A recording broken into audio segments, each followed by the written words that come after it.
മാസപ്പടി കേസിൽ ഇഡി അന്വേഷണം പുതിയ തലത്തിലേക്ക്. CMRൽ നിന്ന് സംഭാവനകൾ കൈപ്പറ്റിയ നേതാക്കളെയും ചോദ്യം ചെയ്യും. കേസിൽ ഉൾപ്പെട്ടവരുടെ കൂടുതൽ സ്വത്തുക്കൾ മരവിപ്പിക്കും. കൊച്ചിയിൽ ചേർന്ന ഇഡി അവലോകന യോഗത്തിൽ തുടരന്വേഷണം ഊർജിതമാക്കാൻ ഇഡി ദക്ഷിണ മേഖല മേധാവി പ്രശാന്ത് കുമാർ നിർദ്ദേശിച്ചു.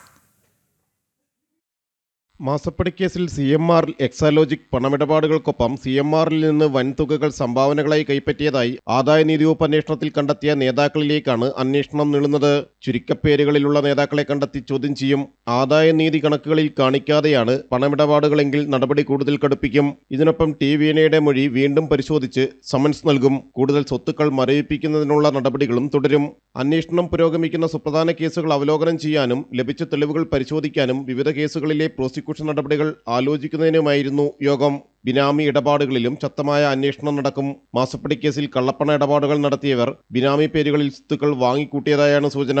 ഇതു സംബന്ധിച്ച് വിശദമായ അന്വേഷണത്തിനും ഇഡി ദക്ഷിണ മേഖലാ മേധാവി നിർദ്ദേശം നൽകിയിട്ടുണ്ട്. ജനം, കൊച്ചി.